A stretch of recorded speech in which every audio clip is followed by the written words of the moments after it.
নমস্কার, আবার একটা নতুন ব্লগে আপনাদের সকলকে জানাই স্বাগত। এই দিন দাদা আর মা যাচ্ছিল গুয়াহাটি ঘোরার উদ্দেশ্যে, এছাড়াও কামাখ্যা মন্দির দর্শনের উদ্দেশ্যে।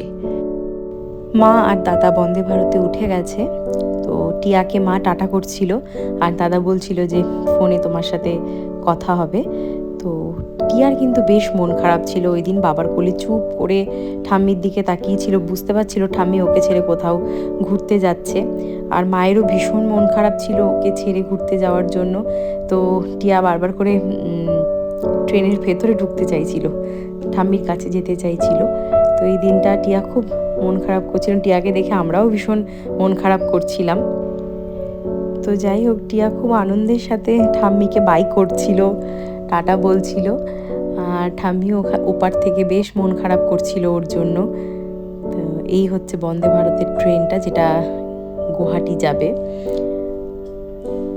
বাবা এখানে দাঁড়িয়েছিল আর ট্রেন ছাড়ারও সময় হয়ে আসছিল ধীরে ধীরে। আমি যতটুকু পেরেছি আমার ভিডিওতে এই সুন্দর মুহূর্তটা তুলে রাখার চেষ্টা করেছি। ওপার থেকে মা ফোন করে টিয়ার সাথে কথা বলল একটু। ট্রেন ছেড়ে দেওয়ার পর আমরা বাড়ির দিকে রওনা দিলাম, বাবা, অভিক, টিয়া, আমরা চারজন। আর এই হলো মালদা স্টেশন। মালদা স্টেশন এখন একদম অন্যরকম হয়ে গেছে। আমি একটু স্টেশনটা তোমাদের দেখানোর চেষ্টা করছি।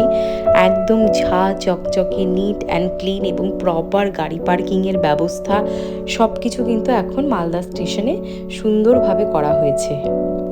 দেখা হবে আবার একটা নতুন ব্লগে। বাই।